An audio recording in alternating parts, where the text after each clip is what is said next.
yang terhormat Bapak narasumber, para ustadz ustadzah MIN Kabupaten Jember. Alhamdulillah di pagi hari ini kita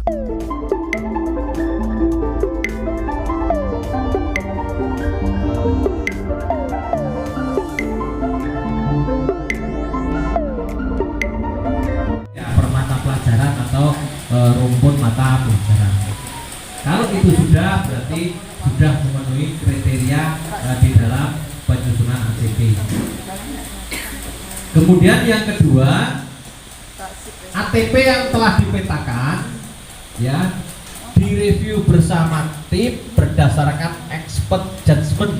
Maksudnya itu di satu lembaga itu barangkali ada yang dianggap paling expert, paling apa ya, ahli lah dibanding yang lain, maksudnya paling ahli dibanding yang lain. Nah, itu barangkali bisa membantu atau melakukan review, kemudian ada masukan atau ada perubahan dan sebagainya, maka di situ juga harus dilakukan. Pak, gimana Pak kalau satu pendidikan powodo kabeh Pak, misalkan saja dianggap belum ada yang dianggap pantas disebut sebagai expert judgment, bisa minta bantuan madrasah yang lain. Monggo, jangan malu-malu, tidak apa-apa, minta bantuan misalkan untuk mereview ATP-nya. Kan sekarang zamannya teknologi gampang, tidak perlu dari min 2 ini ke min 4 harus ke sana, tidak perlu lewat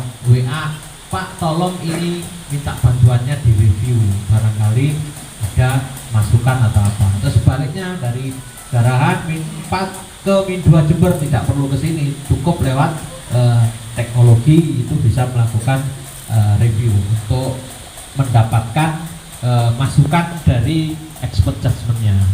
Kemudian yang ketiga, Bapak Ibu yang sudah membuat tadi diimplementasikan di kelas nanti, itu pun masih perlu dievaluasi, dirasakan apakah ATP yang dilakukan nanti, diterapkan nanti itu sudah sesuai secara keseluruhan. Kalau belum, bisa diubah sewaktu-waktu, bisa disesuaikan ya, dievaluasi.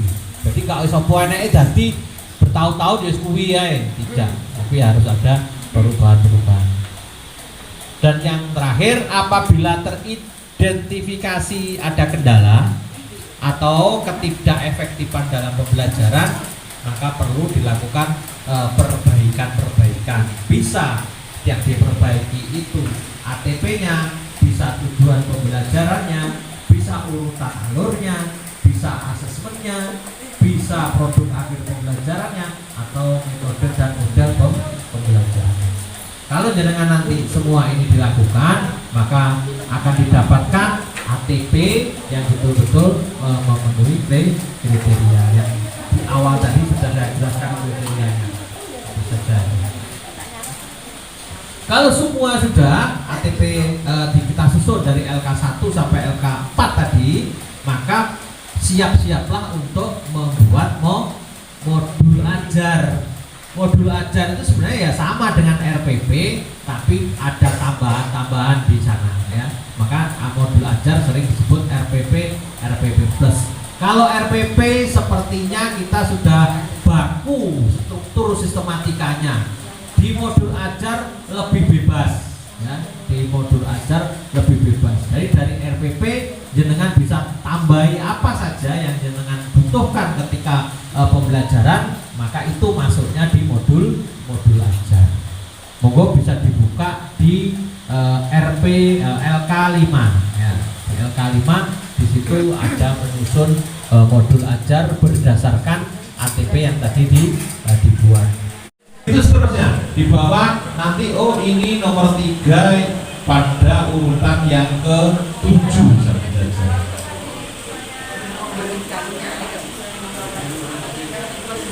Oh ya enggak apa-apa, berarti di sini ditulis 4.1.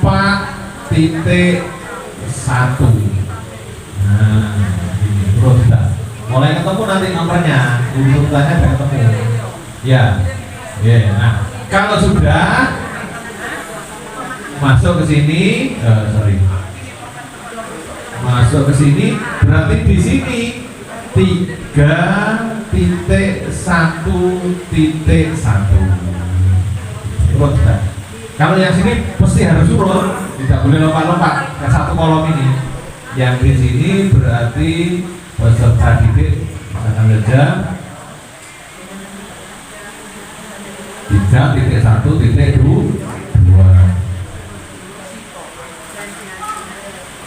Nah,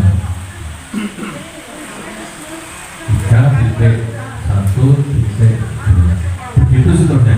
Peserta didik mengajukan pertanyaan pada keadaan dirinya lingkungan. Nah, ini runtuh sudah. Satu kalau ada lagi, dua lagi tujuan, monggo. Berarti 3, 1, 3. Tapi ini urutan pertama. KD ya, kalau dulu KD ya. Kalau dulu KD yang disampaikan di urutan pertama.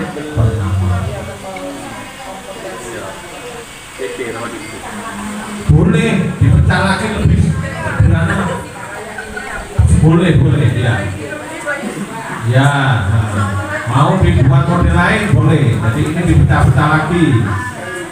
Jadi 3 misalkan saja. Boleh. Atau kalau begini boleh. Ini berarti keadaan diri. Yang belakang bisa mengikuti ya. Agak bingung. Keadaan lingkungan. Bukan agak bingung, bingung. Yang kemudian ini keadaan sekolah. Nah, ini urut berarti ini 3.1.2, yang ini ya 3.1.3 dan seterusnya ya. Boleh lebih detail apa-apa. Karena toh nanti di modul itu satu modul boleh beberapa tujuan.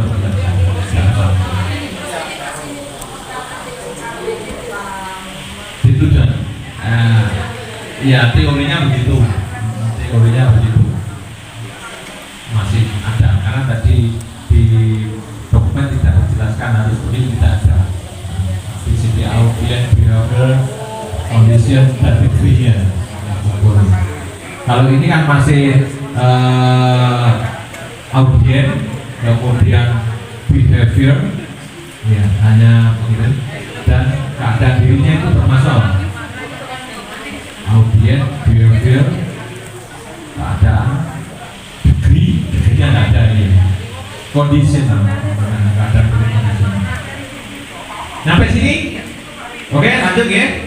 Berarti terus ruang lingkup materi. Apa bedanya materi esensial dengan ruang lingkup? Ruang lingkup itu nanti kedalamannya sampai mana? Nah, materi kan bisa satu materi bisa sampai SMP, SMA kan? Nah, di SD di kelas itu sampai mana? Itu berarti dengan di sini dimasukkan kedalaman materi atau boleh poin-poin penting materinya apa saja.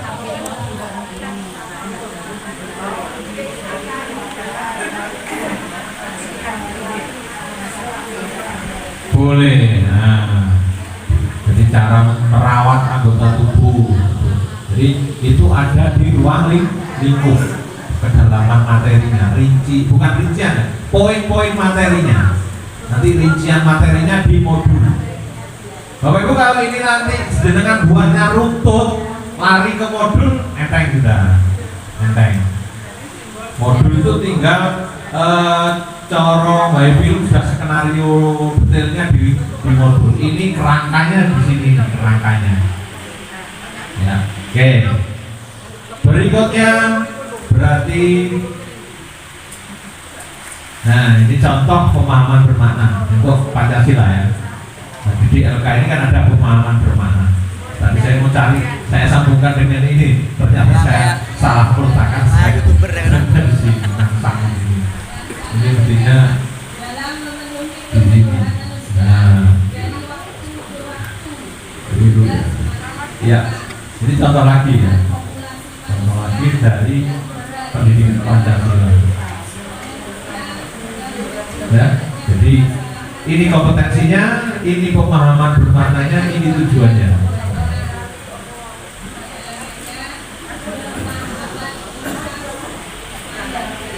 Ini ada di LK 3.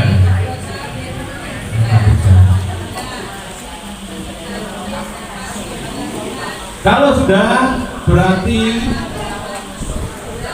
ya membuat ATP. Nomor yang mencar-mencar tadi mulai Bapak Ibu urutkan. Kan sudah ada nomornya tadi di LK 2 tadi. Nah, di LK 2 sudah ada nomornya yang mencar-mencar tadi, 3 diurutkan. Nah, ini 3 diurutkan. 31, 32, tujuannya kan ikut nanti. Ini diurutkan. Dari mana mengurutkannya? Dari sini. Nah, ini nanti ikut juga. Nah, ini dari sini nanti urut 31, 32 dan seterusnya.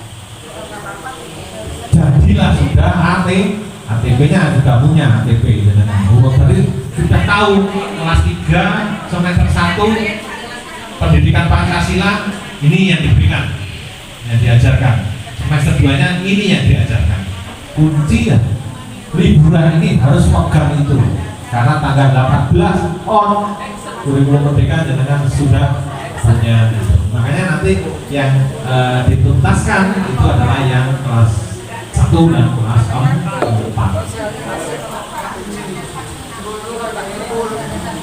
Ini gampang ya, yang ATP-nya tinggal mengurutkan saja nomornya. Setelah diurutkan Bapak Ibu ya, menentukan produk akhir pembelajaran berdasarkan TP yang disusun. Tentukan seperti apakah produk akhir pembelajarannya. Dengan mengajar UI, anak-anak kan beraktivitas. Ketika anak-anak beraktivitas, meninggalkan jejak atau ada hasil berupa produk. Produk itu tidak selalu berupa barang. Ya, produk tidak selalu berupa barang. Contoh misalkan dengan mengajarkan tujuannya anak memahami atau ya tadi menjelaskan atau memahami atau menjelaskan tentang anggota tubuh misalkan saja, anak menjelaskan tentang anggota tubuh. Jenengan bisa melihat anak itu paham atau tidak itu dengan cara apa? Apa? Bercerita. Nah, anak bercerita. Ada lagi? Ya. Dengan mengukur, dengan mengajar. Produk akhirnya anak memahami atau bisa menjelaskan tentang keadaan dirinya. Satu dengan bercerita. Dengan apa lagi? Dengan membuat pertanyaan-pertanyaan. Ya. Nah, dengan tes boleh, dengan bercerita. Artinya apa Bapak Ibu? Artinya ketika kita mengajar, hasil akhir itu tidak selalu berupa tes tertulis. Jadi jangan besok biasanya kalau akhir semester apa namanya? Ujian semester. Nah, selalu pas selalu dengan tertulis di kurikulum merdeka tidak. Bukan tidak semua. Selama ini kita kalau pas kan semua materi satu semester dipaskan loh. Besok tidak. Bisa saja yang dibuat pas itu hanya topik A, B, C saja. Yang lainnya sudah tidak ada pas. Sehingga anak-anak ujian itu yang dipelajari topiknya tinggal sedikit. Karena yang lain sudah diukur dengan cerita, diukur dengan poster atau gambar, diukur dengan bermain drama misalkan saja, diukur dengan membuat puisi misalnya saja. Nggak perlu dites lagi. Lewis arek iso bercerita anggota tubuh saya. Kenapa sih dites? Ini gambar apa anak-anak? Dites nih gambar anak. Sebutkan bagian tubuh nomor 1 tulis tangan, nomor 2 kan mengulang namanya. Wong kokon cerita loh wis pinter. Nah besok harapannya seperti itu. Jadi pas itu tidak harus berupa ujian tulis. Tidak harus. pasti bareng-bareng sak kabupaten. Kono sesuk mikir deh. Kalau paham ini, ya kalau paham ini nggak bisa. Tergantung gurunya, iya, tergantung satuan pendidikannya. Jadi seragam amo, ya toh, urutannya saja tidak sama, alurnya kan tidak sama, mereka bisa. Kecuali nanti dengan boleh konsekuensi seragam juga merdeka lagi, balik lagi. Tapi repot, kita ini guru gak manut ya salah, manut tapi ngerti jadi gak bener kan begitu. Setiap saya mengisi materi ini pertanyaannya begitu. Terus piye Pak, ujiannya lo bareng-bareng. Akhirnya mari kita letakkan di mana idealisme kita, di mana kebijakannya. Ya kadang memang nggak bisa digaduhkan itu antara idealisme yang benar dengan kebijakan, kan nggak bisa digaduh karena beda kepentingan. Wis aja manut saja. Guru-gurunya nggak berfungsi, Nah ya itu. Artinya kan gambarannya kan sudah saya sampaikan tadi ya seperti itu. Alurnya sudah sama. Oke. Jadi itu gunanya nanti produk akhir itu ditulis, ya. Produk akhir anak apa tadi? Anak produk akhirnya berupa bercerita, aktivitas bercerita. Produk akhir, masa wong arek iso bercerita tesnya tulis?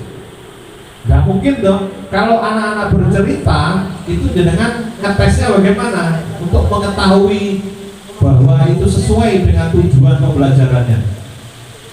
Pakai apa? Kan tidak pakai tulis, pakai rubrik. Ya, kayak rubrik. Misalkan saja, pemilihan katanya tepat. Kemudian alur ceritanya runtut, kurang runtut, tidak runtut, misalkan saja. Terus mudah diterima, pesan bisa diterima, misalnya pesannya bisa diterima dengan mudah, ya pesannya berbulet-bulet, nah itu nanti yang dinilai berupa rubrik. Bahkan Bapak Ibu di pembelajaran diferensiasinya, anak itu produk akhirnya tidak harus sama. Anak memahami dirinya bisa disampaikan dengan bercerita, bisa disampaikan dengan gambar. Dia menggambar anggota tubuhnya terus diberi keterangan-keterangan. Sama enggak kira-kira esensinya? Sama. Tapi karena si Peter ngomong aja, suruh bercerita ngewes. Tapi dia suruh gambar nggak bisa. Sementara anak yang diam tapi mengeluarkan gagasannya dengan lukisan, bagus. Membuat gambarnya, tangannya tahu ini tangan, ini kaki, ini hidung, dia bisa runtut dan bisa jelas dari gambar itu. Tapi kalau cerita isin, apakah kemudian ketika seperti itu yang Peter cerita lebih pintar dibanding yang Peter gambar? Tidak. Ketidakadilan kita kan di situ.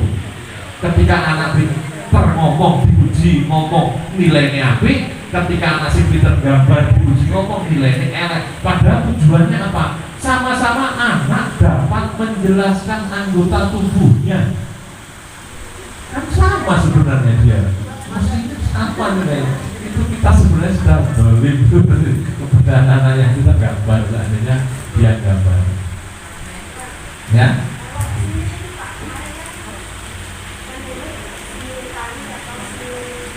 Nah, ya. Ya, jadi sempat ada yang bertanya itu, loh Pak, kalau di kelas itu kan ada berbagai macam kesenian, ada 4 macam seni, termasuk dengan anak-anak. Cara memfasilitasi bagaimana? Kalau jenengan sanggup dengan keempat-empatnya mengajarkan ke anak-anak sesuai itu, ya monggo. Tapi kalau saya kayaknya sulit itu. Lalu pengembangan bakatnya kemana? Ya ke ekstra. Ya tetap kita fasilitasi di ekstra. Seperti itu, tetap difasilitasi di ekstra. Makanya seni itu diberi pilihan itu sebenarnya kan melihat kondisi sekolahnya. Dipaksakan seni rupa, mau gurunya loh kan yang berbakat seni rupa. Betul. Kan payah ya. Seperti di sekolah saya itu dua, seni rupa dan seni tari gurunya. Kalau suruh tempo ya nggak bisa. Kemudian kalau suruh musik ya nggak bisa.